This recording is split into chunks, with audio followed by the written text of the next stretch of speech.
So,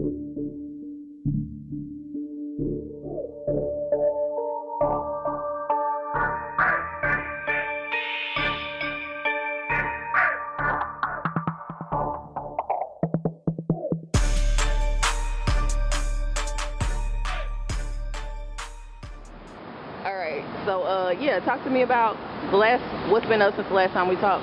Just work, staying consistent. You know, I done put out several singles. Of course, I done had billboards. I done did South by Southwest, H-Town. Like, I just been getting out of town more and networking with the people, you know, in different cities and things like that.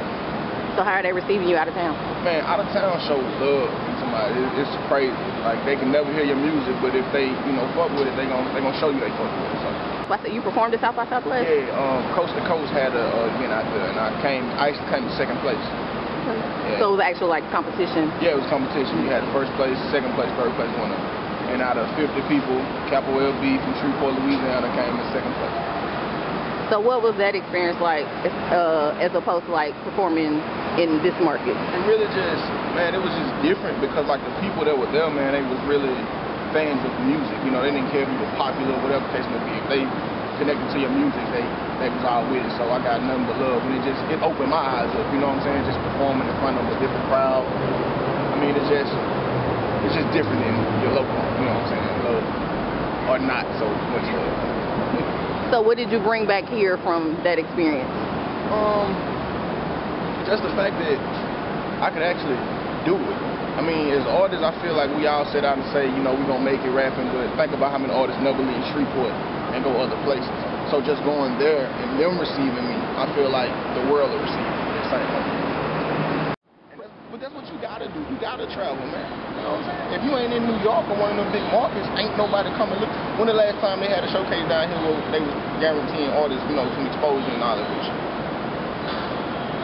When I went out there to Tony Neal, South by Southwest, you know what I'm saying? They had a little event where the tastemakers was out there and they basically told you, you know, if you had a hit record or not. And first thing he said when he heard my record, you know, he loved it, he took it. My record was the only record he took and put on his personal laptop. You know what I'm saying? And you had probably about 20, 30 other artists in there playing the music for him. And he was like, no matter how old it is, if you believe in a hit record, keep pushing it. Because if it's old in Shreveport, 3-4 years later, it's brand new to Missouri. And that bitch might pop off out there, you know, just throwing a random place out there. Kind of how Tyrese did when he randomly said Shreveport. But, you know what I'm saying? Were you mad at Tyrese? Hell nah. Shit. God sent that message to me right on time. Capo was gonna get his ass up and go get it. Because I know Jay-Z ain't finna walk down here to Red River District where we sitting there right now and be like, man, spit for me. But most people hate the truth. They do. And they really hate it. They were hardcore mad. Well, man, I'm so positive right now in life, man. Can't nothing even upset me, even if you move in a negative way. It's just like that should grind you, motivate you to grind harder to prove them wrong if you took it negative, you know what I'm saying? But the only way he's gonna be proven wrong, like I said, is when one of these big label heads come specifically to Shreveport, Louisiana, and leaves here with an artist. Until then, you're right.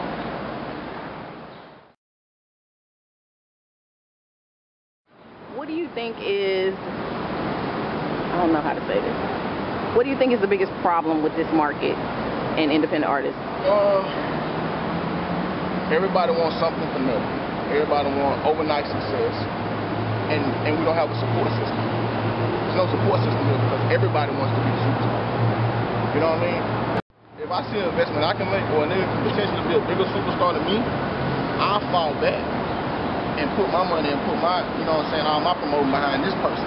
Because at the end of the day, I'm all about feeding my family. I'm all about being successful. It's not just about the, you know what I'm saying, the fame to me. And I think that's what so many people get hyped up in, you know, this local shit, being somebody here.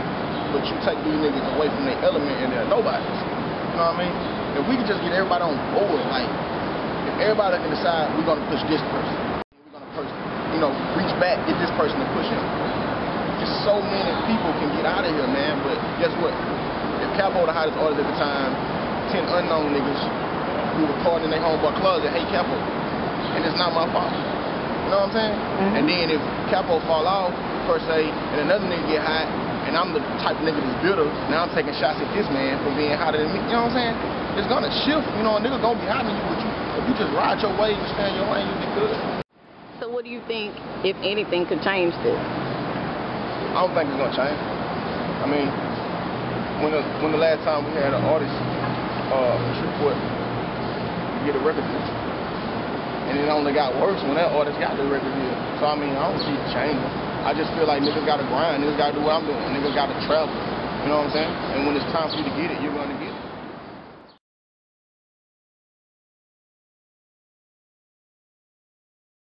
The only thing I can tell you that it's no one's fault. God is preparing me to get ready to get on it. You know what I'm saying? There's so much stuff I had to learn. If I had got a record deal 2-3 years ago, I feel like the industry would have ate me up and spit me out because I didn't really know shit. I just knew how to rap. But there's so much stuff I've learned now about the business. I learned about shading niggas. Like, so if these niggas shaded on a local level, imagine how these millionaire niggas. So it's like, I just feel like I'm being prepared for something bigger. At the end of the day, I don't want to feel like a nigga just walked me into my record deal. You know what I'm saying? When I get my deal, I want to feel like I earned it. I want the people to feel like I earned it. And I feel like now I'm at that point where people have actually seen me put in this work over the years.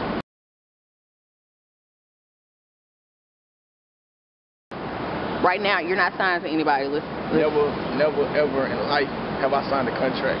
Ever. Okay. We just want to clear that up on camera. Ever. Okay, so everybody knows your, I don't want to call it an affiliation, because that's not your affiliation to me. Red Dollar Gang is your affiliation. Right. But your friendship, can I say that? Yeah. With Anwood? Yeah. And you said that, you know, it taught you about having to balance both sides of the market. Right. What else do you feel like that friendship has taught you? Man, honestly, damn near everything. Because, I mean, I was so green to this shit, like most artists are coming into it. You know, when I started dealing with Anwood, and the type of music that they would play in the club, and you would see that people really responded to that, I realized that I couldn't just limit myself, you know what I mean, to just my lyrical ability. So I had to start making certain songs that gravitated to other people that maybe wouldn't listen to me just because I was lyrical. So now if I give you a song like, say, let's bring up Swag and Alina, because that's probably like my biggest single. So once you hear that, it might just pull you in the direction you didn't want to go in at first because you're just a fan of me at that point. So, you know, actually dealing with them helped me develop both styles. I can't credit them for that because I wouldn't do that type of music at first. I couldn't even make club music at first, to be honest. I feel like I had to be dumb to think of this shit.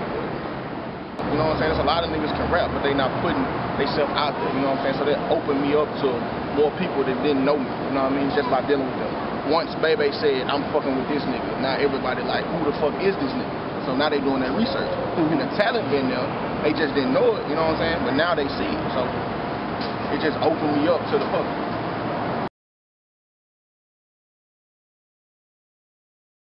I do, I think so, because a lot of people don't like Baby. You know what I'm saying?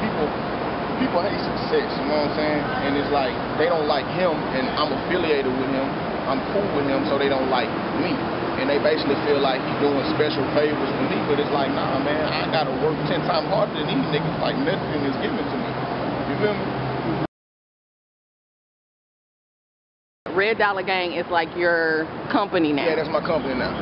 Okay. You know, we made it. You know, I've been repping it for a minute, but I actually made it official February this year. So yes, I own my own record label, Red Dollar Gang LLC. So it is a record label. It is a record label. All right. And then tell us who all is representing Red Dollar Gang right now. Billy Broadway, of course, Fat Travis, my boy Lil Reddy, my boy Three-Way, my cousin Dre, my cousin Cash. Okay. As RDG. What are your plans for them? My plans for them as of now is just get behind me, full speed, get me to where I need to be, and I'm gonna line everything up for everybody else. It's that simple, simple as possible. You was talking about the billboards, and you're one of like the few artists I know up here or have watched here that really like uses their income, like their 9-to-5 income, to invest in themselves. So talk to me about why you decided to start using more of your own money to invest in yourself. I don't like owing people, point blank period. But I feel like if I want any label or anybody to get behind me, they got to see that I'm willing to invest in myself. I believe in myself, so I'm going to put every dollar on me. And that's the same way I feel like the next person should feel. But they're not going to feel like that if I don't feel like that first. Okay, so after the whole Billboard campaign, and then I remember it wasn't this one. Was it this one that you pressed up like 5,000 copies and took with you to New Orleans? That was yeah, All-Star Weekend. Okay, All-Star Weekend. Yeah. I was like, I know you took it somewhere. Yeah. You pressing up, investing that kind of money in yourself. Yeah. Like, what was the return? I mean, the return was, I mean, of course I made money back, but at the same time, it got my music out there to more people, you know what I mean? And then I'm in another city, and All-Star Weekend is a big event, so you don't know, you got people from all over the world, you don't know who hand you putting this CD in and who could possibly get to, so that's what I got from it. You know, just a lot of love, you know, new followers, new supporters, you know. Who is like the biggest Capo LB fan? Where are they and who are they? Biggest Capo LB fans? I don't know. I think people really be scared to tell me that they big fans. You know, I really can't say where they are. I think they honestly right here in Shreveport. The biggest Capo LB fans are right here. They just won't tell me. Hey, if you're a big Capo LB fan, walk up to me and tell me. Give you a shout out. Oh, this is your biggest fan? This right here, this is Roger Jr. This is my biggest fan. He know everything that I drop, word for word. Who you rocking with, right? I'm rocking with the baby. That's my new single. Alright. I feel like I know him, you know? You know, I believe in, you know what I'm saying, like I don't believe in getting too personal. Like you'll never know when I'm having a bad day off social media, but at the same time I'm gonna show you what I do. I take care of my son, I do music. I work. That's it. I'm an open book pretty much. True. Okay, you said off camera, I don't remember if I was recording or not, that you think people are scared to talk to you or tell you things or whatever. Why do you think people are so intimidated? Well, all my life, man, people always say I look mean, they say I look stuck up, conceited, all this different stuff like that. But man, I'm a real cool dude, you know, I just don't fuck with everybody. Y'all shouldn't want to fuck with an old friendly ass nigga, you know, you can't trust me. So I got to get to know you first. But man, I'm a cool dude. You know, you can holler at me, you can tell me you like my music and shit. You know, that's what I do it for. I do it for y'all.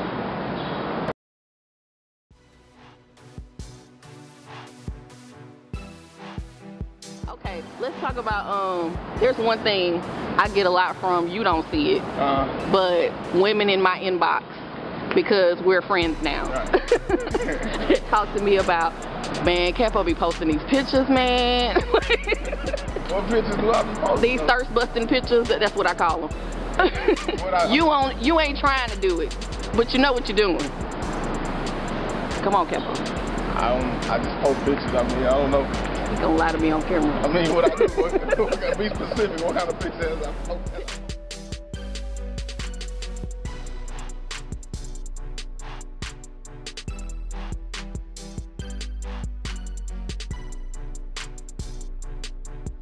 To get right, you know what I'm saying?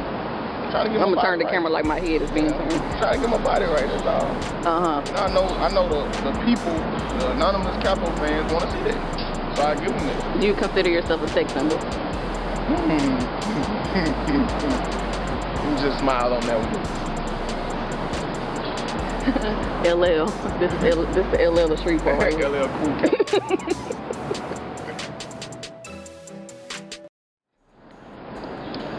Here you go, see that? That's mine, get you one.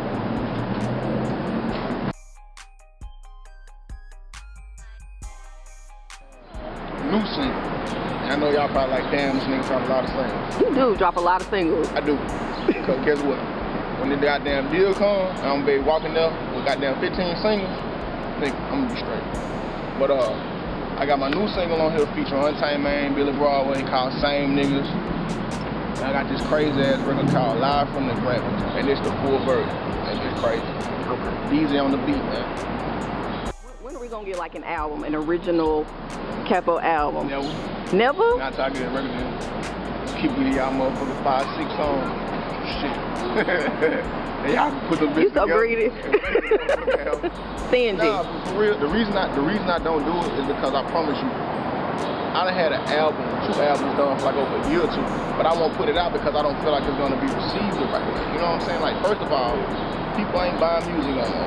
Everybody wants something for free. You know what I'm saying? So it's like, I'm gonna give you these 5, 6 songs.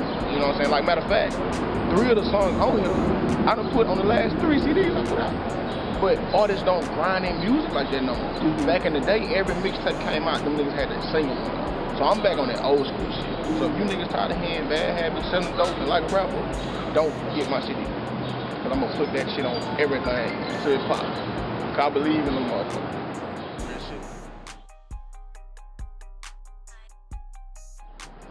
I'm trying to think of somebody you haven't collabed with, because we talked about that the last time too, that you were open to collabing with anybody. Are you still like that? Yeah, I'm still like that. Like I say, as long as the music good and it, you know, if I fuck with it, then I jump on it. Like, I ain't really in the charging artists from the city. Not, you know, not at this point. I will be. Y'all niggas better get it, or this shit free. But yeah, I'm into working with everybody, man. Like, just holler at me. The track, you know, if it's good, we going it.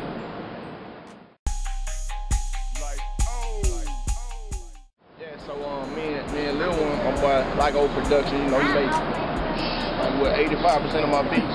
So we about to put out an EP. You know, this one here was really like just spur of the moment. He actually produced 2 records on there, but this one we finna drop called Loyalty is Rare. It's gonna be about 8 to 10 tracks. So that's probably the closest thing you'll get from me. You know what I'm saying? Before I get the beat. How long y'all been working on that? Or is it just a compilation of what y'all already done? Compilation. Nah, I mean, some new material on there too, but we got so many songs, we put it out now. We record new music because I want to make sure everything, writing everything just flow together and kind of like tell a story or whatnot. But, you know, I've been rocking with O since probably, what, about 3-4 years now. So we got a heavy catalog. We probably can drop like a double digit right now, like Pop. You know what I'm saying? Y'all give me $20 for this, I'll drop it. Shout out my team, man. You know, $3 game of producer, man. And that's all I want to shout out. That's all. Shout out to God. That's it though. $3 game and God. That's my life. Yeah. Shout out 318 Underground, Mahogany Media. You know what I'm saying? And, shout out Lil One, of course. You know what I'm saying? Shout out my nigga DJ Beats. And shout out my nigga Vine, man. Shout out the rest of y'all. And shout out my boy Untamed Man. He basically $3 game, you know what I'm saying? I've been rocking with him.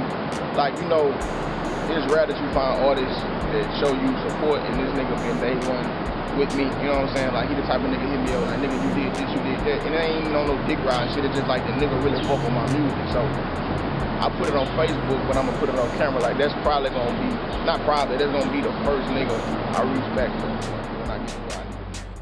And the biggest shout out though that I wanna dedicate this shout out to my haters. First of all, I want you guys to see the $3 game in the future. And that is all.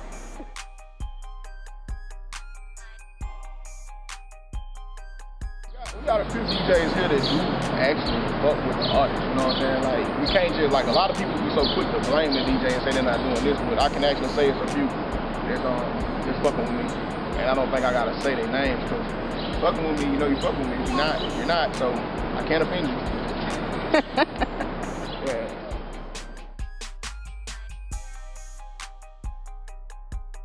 Yeah, talk about your website, and thank you for putting my picture on there in the interview. Yeah, CapoLB.com, man. Shout out to my boy, Mr. Rowe. Because, man, Mr. Rowe hit me up and was like, man, he was just telling me certain things that he felt like I needed to do. And, he hooked me up with the website and shit, so we got that up and running now. Because, so many artists promote their brand through other, avenues like Facebook or Twitter, Instagram. Like, it sounds so much more professional. Check me out on CapoLB.com. It shows them that you're somewhere about your business.